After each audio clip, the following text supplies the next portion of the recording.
দুনিয়ার সকল ফিতনা ফাসাদ থেকে মুক্ত করে আল্লাহ পাক রব্বুল আলামিনের পবিত্র ঘর মসজিদে আসার এবং বসার তৌফিক দিয়েছেন। এজন্য অন্তরের অন্তঃস্থল থেকে শুকরিয়া আদায় করি আলহামদুলিল্লাহ।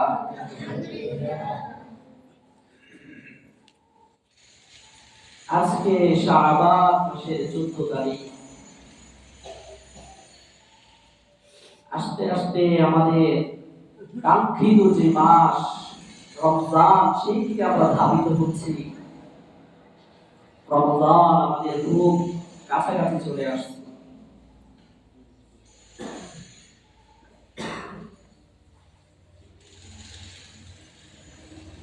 এই শাবান মাস সম্পর্কে অল্প কিছু কথা বলবো ইনশাআল্লাহ।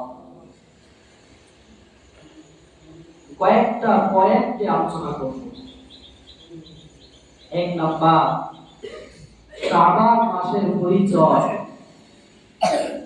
দুই নাম্বার, শাবান মাসের ব্যাপারে সালাফদের অভিমত।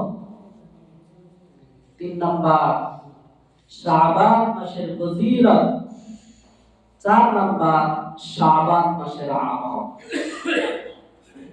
সময় খুবই সংক্ষিপ্ত, অল্প অল্প করে আলোচনা করলেও শেষ করা যায় না। প্রথমে আসি শাবান মাসের পরিচয়। হিজরি মাস তথা আরবি মাসের অষ্টম মাস। মুহররম, সফর, রবিউল আউয়াল, রবিউল সানি, জামাদুল কুবরা, জামাদুল সানি, রজব, শাবান। অষ্টম মাস হচ্ছে শাবান মাস। শাবানের শাব্দিক অর্থ জমা হওয়া, একত্রিত হওয়া। এই শাবান আবার বিক্ষিপ্ত পড়া, ছড়িয়ে পড়া এই অর্থে ব্যবহৃত হয়। আল্লামা বদরুদ্দিন আল-আইনি রাহমাতুল্লাহি আলাইহি বলেন, ওয়াশতিকাকু শাবান মিন আশ-শা'ব। শাবান এই শব্দটা শা'ব থেকে বের হয়েছে। ওয়া হুয়াল ইজতিমা। এই শাবান অর্থ হচ্ছে জমা হওয়া, একত্রিত হওয়া। হযরত আনাস রাদিয়াল্লাহু তাআলা আনহু থেকে এক হাদিসের মধ্যে ইরশাদ হয়েছে, আল্লাহ রাসূল সাল্লাল্লাহু আলাইহি ওয়াসাল্লাম বলেন, ইন্নামা সুম্মিয়া শাবান। শাবানকে কেন শাবান নামে নামকরণ করা হয়েছে? কারণ লিআন্নাহু ইয়ানশাইবু লিরমাদান ফীহি খায়রুন কাসীর। কারণ এই শাবান মাসে অনেক কল্যাণ, অনেক রহমত, অনেক বারাকাত রমজান মাসের জন্য, রমজান মাসের উসিলায় নাযিল হয়, জমা হয়, একত্রিত হয়। এই জন্য শাবানকে শাবান নামে নামকরণ করা হয়েছে।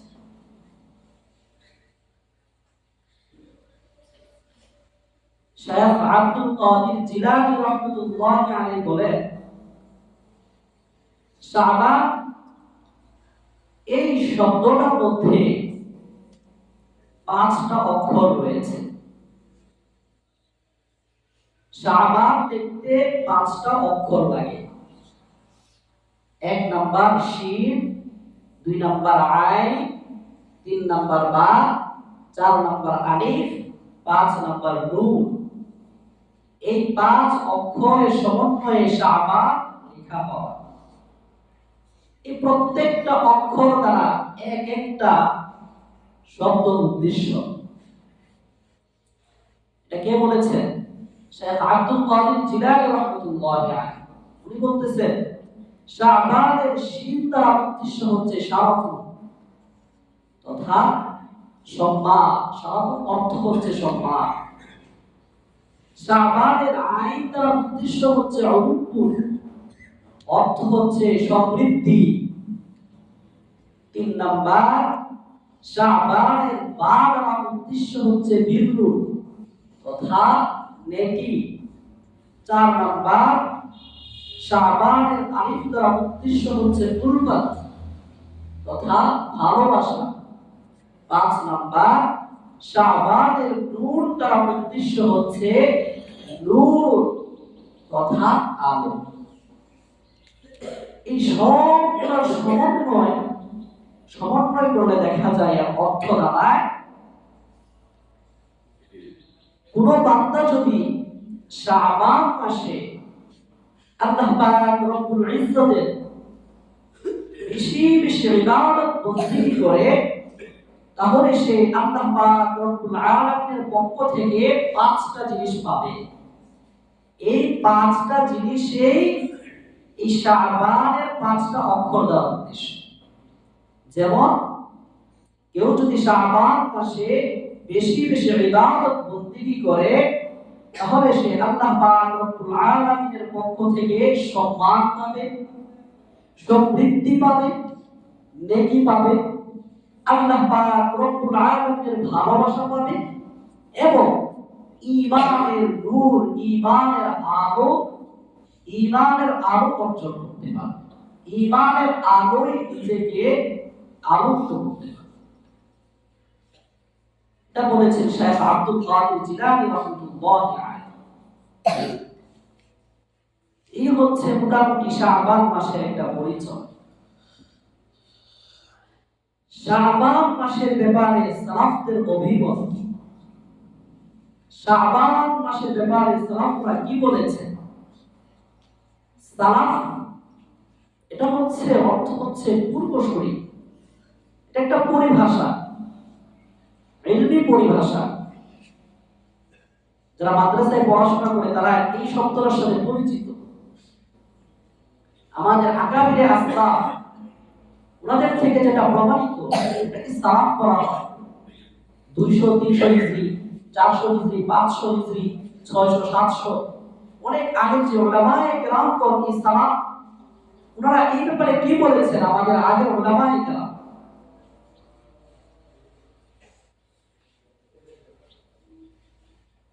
ইবনু রজব রাহমাতুল্লাহি আলাইহি উনি এক কিতাবের মধ্যে লিখেছেন আমর ইবনে ওয়াইস এক তাবেঈ ছিলেন। উনি দোকানদার ছিলেন, ওনার দোকান ছিল। তো উনি লিখেন যে আমর ইবনে ওয়াইস ইদা দাখালা শাবান, যখন শাবান মাস আসতো তখন আমর ইবনে ওয়াইস সেই তাবেঈ আমলা হানুতাহু সে তার দোকানকে বন্ধ করে ফেলত। ওয়াতাফাররাগা লিকিরাআতিল কুরআন এবং কোরআন তেলাওয়াতে নিজেকে নিয়োজিত করে ফেলত। শাবান মাস আসলেই রমজানের প্রস্তুতি শুরু, কোরআনের তেলাওয়াতের আমল তারা শুরু করে দিতেন। প্রতিযোগিতার জন্য রেডি হইতে থাকতেন, কারণ রমজান মাস এটা হচ্ছে একটা বোনাসের মাস, প্রতিযোগিতার মাস। কে কত বেশি সেখান থেকে অর্জন করতে পারে এই জন্য আগে থেকে নিজেকে প্রস্তুত করতেছেন।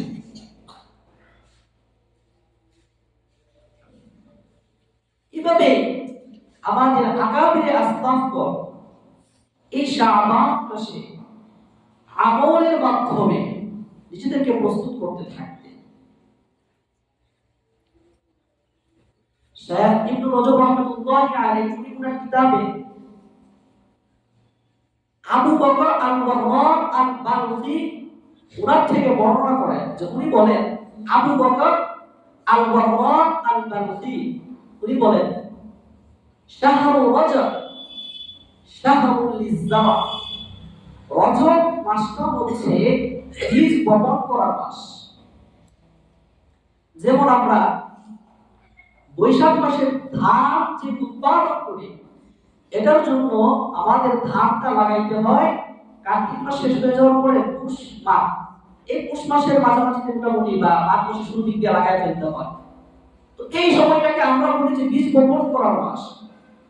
ঠিক তদ্রুপ ভাবে ইবাদতের মাসের মধ্যে রজব এটা হচ্ছে বীজ বপন করার মাস। ওয়াশাবান শাহরুল লিসাকিয়ি লিজ্জার, শাবান মাস এটা হচ্ছে পানি সিঞ্চনের মাস। যেমন যারা বৈশাখ মাসে ধান উৎপাদন করবে তাদের জন্য এখন হচ্ছে পানি সিঞ্চনের মাস, পরিচর্যার মাস। ঠিক তদ্রূপ ভাবে আমাদের ইবাদতের মৌসুমে ইবাদত অর্জন করতে গেলে ইবাদতটাকে পরিচর্যার মাস হচ্ছে শাবান মাস। আর রমাদান শাহরু হাসাদিজ জার, আর রমাদান মাস হচ্ছে ফসল কাটার মাস। আমরা যেটাকে বৈশাখ জ্যৈষ্ঠ মাসে যে আমরা ফসলটা কাটি, ধান কাটি, ওই মাসটা হচ্ছে রমাদান মাস। তাহলে এখন আমাদের এই শাবান মাসটা হচ্ছে ইবাদতকে পরিচর্যা করার মাস। শাবান কোরআন তেলাওয়াতের মাস, শাবান ইবাদত পরিচর্যা করার মাস। এবং এই শাবান মাসে নিজেকে রমাদানের জন্য প্রস্তুত করার মাস। রমাদানে যাতে আমি কোনো আমলে পিছিয়ে না পড়ি, এটা প্রস্তুত করার মাস হচ্ছে শাবান।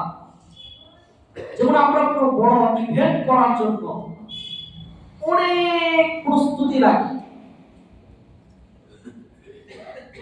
সেই প্রস্তুতিটা আমাকে আগে আগে সারতে হবে। সাহাবায়ে কেরাম, তাবেঈন, তাবেঈন, আইম্মায়ে মুজতাহিদিন, সালফে সালেহিন, উনারা রমাদান মাস আসার আগে শাবান মাসে উনাদের দোকানের হিসাব নিকাশ আস্তে দিয়ে কমায় আনতে, আস্তে আস্তে ইবাদতের দিকে নিজেকে মনোনিবেশ করতে থাকতে, যাতে করে আমার রমজান মাসটা কোনোভাবে সময় নষ্ট করে না কাটাইতে হয়। যদি আমার রমজান মাসটা যাতে পুরোপুরি ভাবে আমি আমলের সাথে কাটাইতে পারি, এই জন্য শাবান মাসে নিজেকে ভালোভাবে গুছায়, এটা হচ্ছে শাবান মাসের কাজ। সালফে সালেহিনরা এই কাজগুলো করতেন। শাবান মাসের ফজিলত, শাবান মাসের 5টা ফজিলত আমি বর্ণনা করব।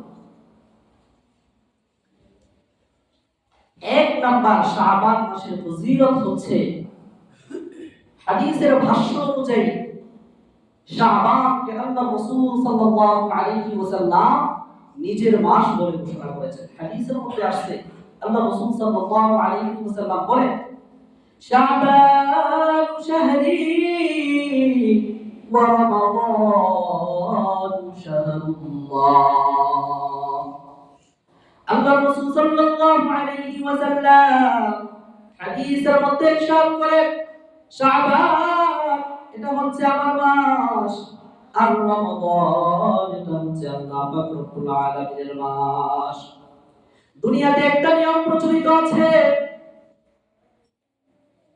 কোন জিনিসের সম্বন্ধ যদি কোন উচ্চ ব্যক্তির সাথে হয়, তাহলে তার সম্মানটাও ওই উচ্চ ব্যক্তির মতো বেড়ে যায়। যেমন প্রধানমন্ত্রীর পিএসের সম্মান প্রধানমন্ত্রীর মতো, কেউ যদি চেয়ারম্যানের সাথে চলাফেরা করে তাহলে তার সম্মানটাও চেয়ারম্যানের মতো হয়ে যায়। একজন নিম্নমানের মানুষও যদি কোন চেয়ারম্যান, মেম্বার, এই সমস্ত উচ্চপদস্থ ব্যক্তিদের সাথে চলাফেরা করে, তাহলে সাধারণ মানুষরা চেয়ারম্যান, মেম্বারকে যতটুকু সম্মান করে ঠিক তদ্রুপ ভাবে ওই পিএস কেও সম্মান করে। তাহলে এই শাবান মাসের ব্যাপারে আল্লাহ রাসূল সাল্লাল্লাহু আলাইহি ওয়াসাল্লাম নিজের মাস করেছে, শাবানকে নিজের সাথে সম্বন্ধ করেছে। তাহলে এবার বুঝেন শাবান মাসের ফজিলত আর গুরুত্ব কতটুকু। মসজিদ পৃথিবীতে অনেক আছে, কিন্তু মদিনা মসজিদকে মসজিদে নববীর সাথে সম্পৃক্ত করা হয়েছে। ঠিক তদ্রুপ ভাবে বাইতুল্লাহকে আল্লাহ পাক রব্বুল আলামিনের সাথে সম্পৃক্ত করা হয়েছে। এই জন্য এই বাইতুল্লাহ এবং মসজিদে এক রাকাত নামাজ পড়লে দুনিয়ার অন্যান্য মসজিদের 50,000 থেকে 1,00,000 রাকাত নামাজের সওয়াব পাওয়া যায়। এটা কিসের জন্য? সম্পর্কের জন্য। সম্পর্কটা উঁচু। যেমন নরমাল একটা কাপড়, ধরেন আমার এই কাপড়টা যদি এখানে পরে থাকে, আমি এটাকে এতটা সম্মান করবো না, এটার উপর পা দিয়ে আমি যাব। কিন্তু এই 100 টাকা 150 টাকা যে কাপড়, সেম কাপড়টাই যদি কোরআনের গিলাফের মধ্যে লাগানো হয়, তাহলে সেই গিলাফটা যদি আল্লাহ না করুন মাটিতে পড়ে যায়, তখন আমরা আমাদের সবার ভিতর থেকে কি চলে আসে? একটা সম্মান চলে আসে। আমরা সেটাকে নিয়ে মুখে জড়াই, সেটাকে নিয়ে চুমু খাই। কেউ যদি সেটাকে ফালাই তাকে তো মুখে, সেটা কেন? কোরআনের সাথে নিসবতের কারণে, কোরআনের সংস্পর্শতার কারণে। ঠিক তদ্রুপভাবে এই শাবান মাসটা আল্লাহ রাসূল সাল্লাল্লাহু আলাইহি ওয়াসাল্লাম নিজের দিকে সম্বন্ধ করেছেন, নিজের দিকে সম্পৃক্ত করেছেন। এই জন্য এই শাবান মাসের মর্যাদা বাকি অন্যান্য মাসের তুলনায় অনেক। এই হচ্ছে শাবান মাসের 1 নম্বর ফজিলত। 2 নম্বর ফজিলত হচ্ছে এই শাবান মাসে গুরুত্বপূর্ণ ফজিলতপূর্ণ একটা রাত রয়েছে, যে রাতের ব্যাপারে হাদিসের মধ্যে আসছে আল্লাহ রাসূল সাল্লাল্লাহু আলাইহি ওয়াসাল্লাম ইরশাদ করেন, হযরত আব্দুল্লাহ ইবনে উমর রাদিয়াল্লাহু তাআলা আনহু থেকে বর্ণিত হাদিস মাওকুফান।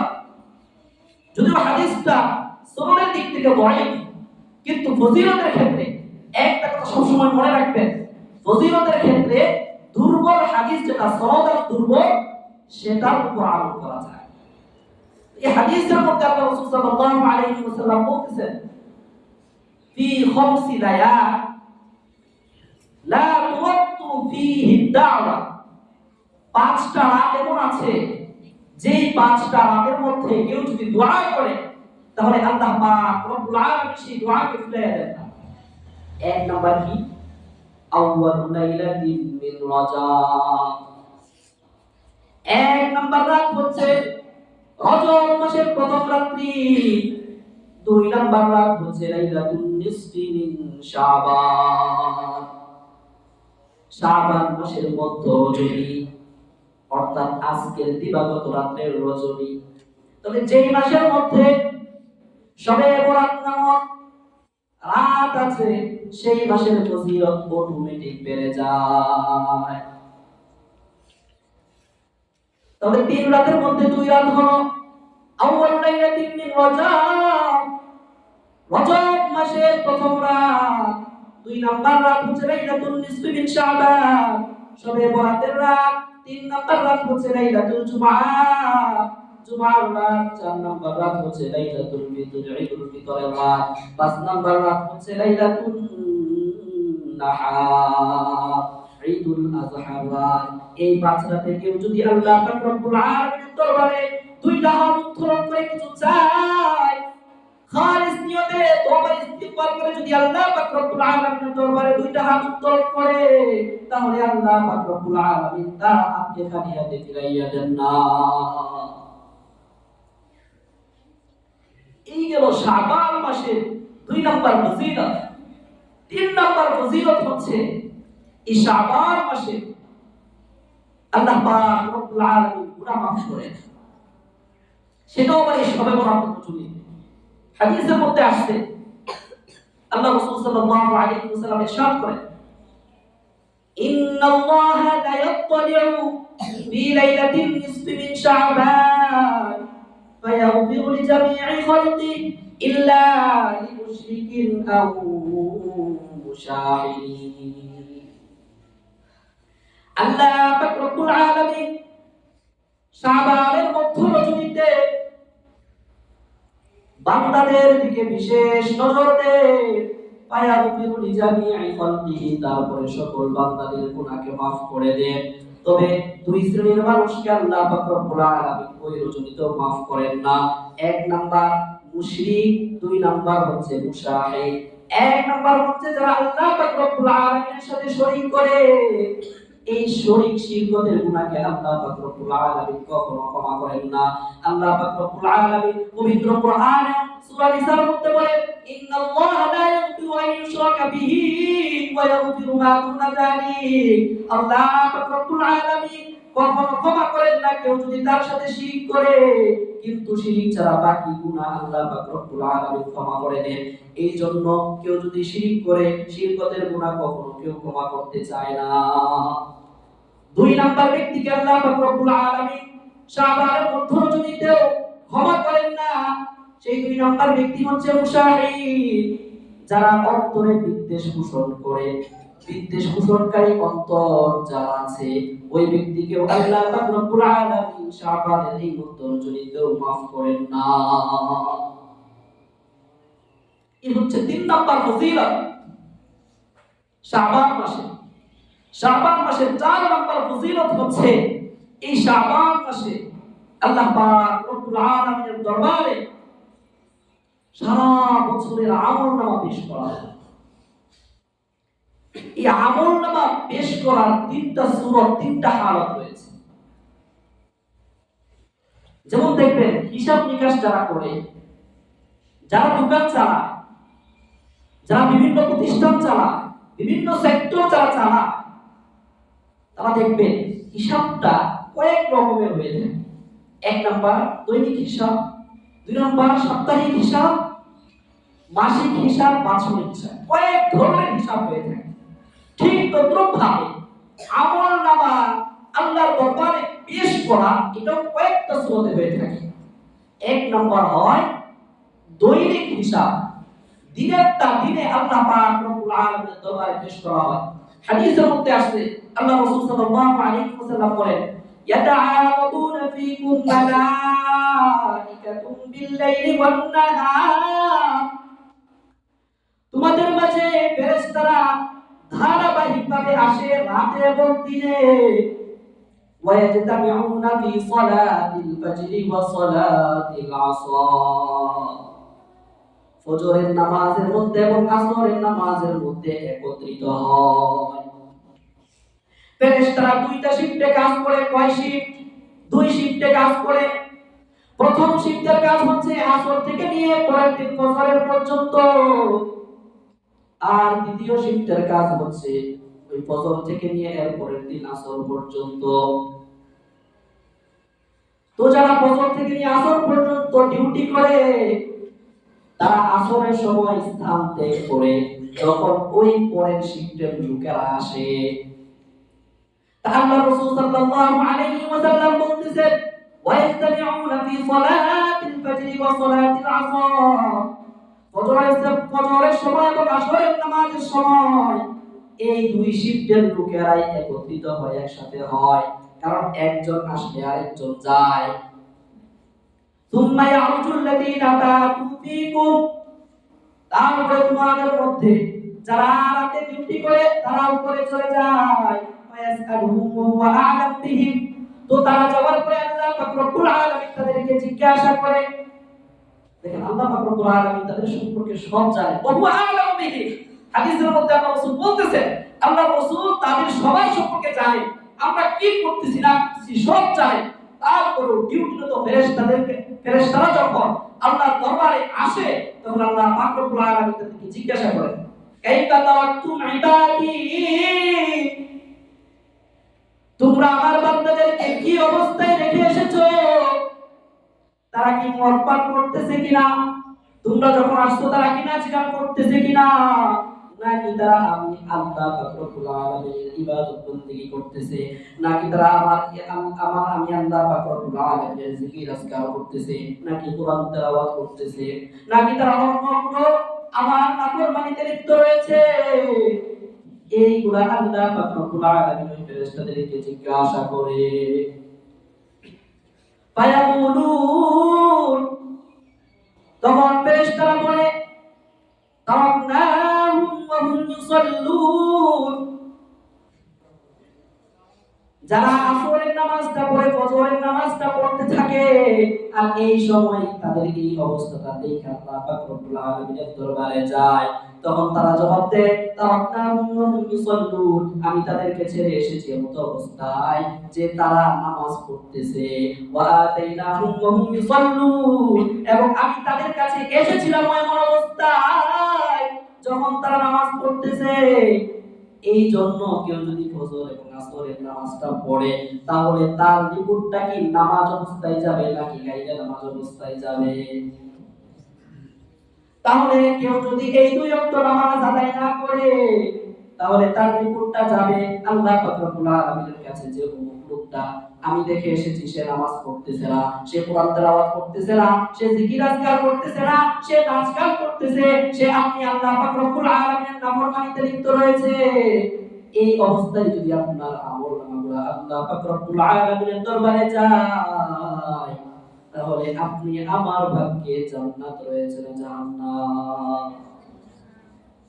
এই হচ্ছে দৈনিক আমলনামার হিসাব দৈনিক যায়। ঠিক তত ভাবে সাপ্তাহিক আল্লাহ পাক রব্বুল আলামিনের দরবারে যায়। হাদিসের মধ্যে আসছে ইল্লা আমাল বানি আদম তু'রাদু কুল্লা খামিসিন লাইলাতাল জুমআ, বনি আদমের সকল হিসাব তু'রাদু কুল্লা খামিসিন লাইলাতাল জুমআ, বৃহস্পতিবার দিবাগত রাত যেটা শুক্রবারের রজনী বলা হয়, ওই রজনীতে বনি আদমের সকলের হিসাব আল্লাহ পাক রব্বুল আলামিনের কাছে পেশ করা হয়। ফালা ইউকবালু আমাল কাতিরিন রাহিমি, তখন যারা আত্মীয়তার সম্পর্ক ছিন্নকারী হয় তাদের আমলনামাকে আল্লাহ পাক রব্বুল আলামিন কবুল করেন না। এই হচ্ছে সাপ্তাহিক আমলনামা আল্লাহ পাক রব্বুল আলামিনের দরবারে পেশ করা হলো। 3 নাম্বার হচ্ছে বাৎসরিক একটা রিপোর্ট পেশ করা হয়। এটাই হচ্ছে আজকের আমার আলোচনার মূল পয়েন্ট, যে এই বাৎসরিক আমলগুলো আল্লাহ পাক রব্বুল আলামিনের দরবারে পেশ করা হয়। এটা হচ্ছে এই শাবান মাস। হাদিসের মধ্যে আসছে আল্লাহ রাসূল সাল্লাল্লাহু আলাইহি ওয়াসাল্লাম বলেন, ওয়া হুয়া শাহরু তুরফাউ ফীহি আল-আমালু ইলা রাব্বিল আলামিন, এটা হচ্ছে এমন একটা মাস, এই শাবান মাসটা হচ্ছে এমন একটা মাস যে শাবান মাসে সকল হিসাব আল্লাহ পাক রব্বুল আলামিনের দরবারে পেশ করা হয়। তাহলে যেই মাসে আল্লাহ পাক রব্বুল আলামিনের দরবারে আমলনামা বাৎসরিক রিপোর্টটা পেশ করা হয়, সেই মাসের গুরুত্ব কতটুকু, সেই মাসে যে আমি ইবাদত বন্দেগী করব নাকি সেই মাসে আমি ইবাদত বন্দেগী করব না, সেটা এখন আমার নিজেদের ভাববার বিষয়। এই হলো 4টা ফজিলত। 5 নাম্বার ফজিলত হচ্ছে শাবান মাসে আল্লাহ রাসূল সাল্লাল্লাহু আলাইহি ওয়াসাল্লাম বলেন, ইন্নাল্লাহা ইয়াকতুবু ফীহি আলা কুল্লি নাফসিন মাইতাতান তিলকাস সানাহ, আল্লাহ পাক রব্বুল আলামিন এই শাবান মাসে প্রত্যেক ব্যক্তির উপর এই বছরে মৃত্যুর পরোয়ানা লিখে থাকেন। আগামী বছর কারা মারা যাবে এই হিসাবটা আল্লাহ পাক রব্বুল আলামিন এই শাবান মাসে লিপিবদ্ধ করে। আগামী বছর কারা জীবিত থাকবে এই হিসাবের দৃষ্টিটা আল্লাহ পাক রব্বুল আলামিন করে থাকেন। এই জন্য এই শাবান মাসের গুরুত্ব ও ফাজাইল অনেক। এখন এই শাবান মাসে আমাদের আমলগুলো সময় একদম সংক্ষিপ্ত, আমি কয়েক মিনিট নিব, পুরো আলোচনাটা গুছিয়ে শেষ করে দেই। আলোচনা করতেছিলাম, কয়েকটা পয়েন্ট আলোচনা করেছি। 1 নাম্বার শাবান মাসের পরিচয়, 2 নাম্বার শাবান মাসের ব্যাপারে সালাফদের অভিমত, 3 নাম্বার শাবান মাসের ফজিলত, 4 নাম্বার শাবান মাসের আমল। শাবান মাসে এত ফজিলত, এত গুরুত্ব বয়ান করলেন, তাহলে আমাদের করণীয় কি? আমরা কি আমল করব? হাদিসের আলোকে আমি 3টা আমল বর্ণনা করব। 1 নাম্বার আমল হচ্ছে রোজা রাখা। এই শাবান মাসে অন্যান্য মাসের তুলনায়, রমজান ছাড়া অন্যান্য মাসের তুলনায় এই মাসে বেশি বেশি রোজা রাখা। আমি বিগত সপ্তাহগুলোতে বলেছিলাম যে আল্লাহ রাসূল সাল্লাল্লাহু আলাইহি ওয়াসাল্লাম এই দিনগুলোতে বেশি বেশি রোজা রাখতেন। কেন? যে দীর্ঘদিন পর্যন্ত রোজা না রাখতে রাখতে একটা নিজের ভিতরে জং ধরে যায়, ময়লা ধরে যায়। তো এই শাবান মাসে রোজা রাখার মাধ্যমে যাতে আমার জংটা, ময়লাটা দূর হয়ে আমি রমজান মাসে ভালোভাবে পরিপূর্ণভাবে রোজাটা পালন করতে পারি, এই জন্য আল্লাহ রাসূল সাল্লাল্লাহু আলাইহি ওয়াসাল্লাম এই মাসে বেশি বেশি রোজা রাখতেন। হাদিসের মধ্যে আসছে, কানা আহাব্বা শুহুরি ইলা রাসূলিল্লাহি সাল্লাল্লাহু আলাইহি ওয়াসাল্লাম আন ইয়াসুমাহু শাবান। আল্লাহর রাসূল সাল্লাল্লাহু আলাইহি ওয়াসাল্লামের নিকট অন্যান্য মাসের তুলনায় শাবান মাসের রোজা রাখাটা অধিক পছন্দনীয় ছিল। হযরত উসামা বিন যায়েদ রাদিয়াল্লাহু তাআলা আনহু থেকে বর্ণিত, উনি বলেন, কুলতু ইয়া রাসূলুল্লাহ, আমি বললাম, হে আল্লাহর রাসূল সাল্লাল্লাহু আলাইহি ওয়াসাল্লাম, লাম আরাকা তাসুমু শাহরান মিনাশ শুহুর মা তাসুমু মিন শাবান। আপনি শাবান মাসে যতগুলো রোজা রাখেন অন্যান্য মাসে তো ততগুলো রোজা রাখেন না, তাহলে এটার কারণ কি? আপনি শাবান মাসে কেন এত রোজা রাখেন? আল্লাহর রাসূল সাল্লাল্লাহু আলাইহি ওয়াসাল্লাম দুইটা কারণ বলেছেন। আল্লাহর রাসূল সাল্লাল্লাহু আলাইহি ওয়াসাল্লাম বলেন, আমি শাবান মাসে বেশি বেশি রোজা রাখি এর দুইটা কারণ। এক নাম্বার কারণ হচ্ছে যালিকা শাহরুন ইয়াগফুরুন নাসু আনহু বাইনা রাজাব ওয়া রমাদান। এই মাসটা হচ্ছে রজব এবং রমাদানের মধ্যবর্তী মাস। এই জন্য এই মাসে অনেক মানুষ গাফেল থাকে, গাফলতিতে থাকে, অলসতা কইরা এই মাসে বেশি বেশি রোজা রাখে না, একদম কম রোজা রাখে। তো এই অলসতা দূর করার জন্য আমি আল্লাহর রাসূল সাল্লাল্লাহু আলাইহি ওয়াসাল্লাম এই মাসে বেশি বেশি রোজা পালন করি। দুই নাম্বার কারণ কি এই মাসে বেশি বেশি রোজা রাখা? আল্লাহর রাসূল সাল্লাল্লাহু আলাইহি ওয়াসাল্লাম বলেন, ওয়া হুয়া শাহরুন তুরফাউ ফীহিল আমালু ইলা রাব্বিল আলামিন। এই শাবান মাসে সকল আমলনামা আল্লাহ পাক রব্বুল আলামিনের দরবারে পেশ করা হয়। ফা উহিব্বু আন ইউরফা আমালি ওয়া আনা সাইম। এই জন্য আমি চাই আমি রোজা থাকা অবস্থায় যাতে আমার আমলনামাগুলো আল্লাহ পাক রব্বুল আলামিনের দরবারে পেশ করা হয়। তাহলে তো আমার আমলনামায় লিপিবদ্ধ থাকবে আমি রোজাদার, আমার আমলনামায় তো লিপিবদ্ধ থাকবে আমি নামাজি, আমার আমলনামায় তো লিপিবদ্ধ থাকবে আমি আল্লাহ পাক রব্বুল আলামিনের জিকিরকারী, আমার আমলনামায় তো লিপিবদ্ধ থাকবে আমি আল্লাহ পাক রব্বুল আলামিনের পবিত্র কোরআন তেলাওয়াতকারী। এই জন্য এই শাবান মাসে আমি বেশি বেশি রোজা রাখি, বেশি বেশি আমল করি। এই হচ্ছে শাবান মাসের এক নাম্বার আমল। দুই নাম্বার আমল হচ্ছে শাবান মাস আসলে রমাদান লাভের জন্য বেশি বেশি দোয়া করা। এই হাদিসটা আমি গত বছর বলেছিলাম। হযরত আনাস রাদিয়াল্লাহু তাআলা আনহু থেকে বর্ণিত, আল্লাহর রাসূল সাল্লাল্লাহু আলাইহি ওয়াসাল্লাম ইদা দাখালা রাজাবুন যখন রজব মাস আসতো তখন থেকে আল্লাহর রাসূল সাল্লাল্লাহু আলাইহি ওয়াসাল্লাম বলতে থাকতেন, আল্লাহুম্মা বারিক লানা ফি রাজাবিন ওয়া শাবান। হায় আল্লাহ, তুমি আমাদের রজব এবং শাবান মাসে বরকত দিয়ে দাও। ওয়া বাল্লিগনা রমাদান, এবং তুমি আমাকে রমজান পর্যন্ত পৌঁছাইয়া দাও। এই দোয়াটা আল্লাহর রাসূল সাল্লাল্লাহু আলাইহি ওয়াসাল্লাম রজব এবং শাবান মাসে বেশি বেশি করতেন। এই হচ্ছে শাবান মাসের 2 নম্বর আমল। 3 নম্বর আমল হচ্ছে শাবান মাসের 29 এবং 30 তারিখে রমাদানের জন্য চাঁদ অন্বেষণ করা। হাদিসের মধ্যে আসছে আল্লাহর রাসূল সাল্লাল্লাহু আলাইহি ওয়াসাল্লাম বলেন, আহসু হিলাল শাবান মিন রমাদান। তোমরা শাবানের চাঁদকে গণনা করে রাখো রমজান মাসের জন্য, যাতে করে রমজানের তারিখটার মধ্যে কোনো সমস্যা না হয়।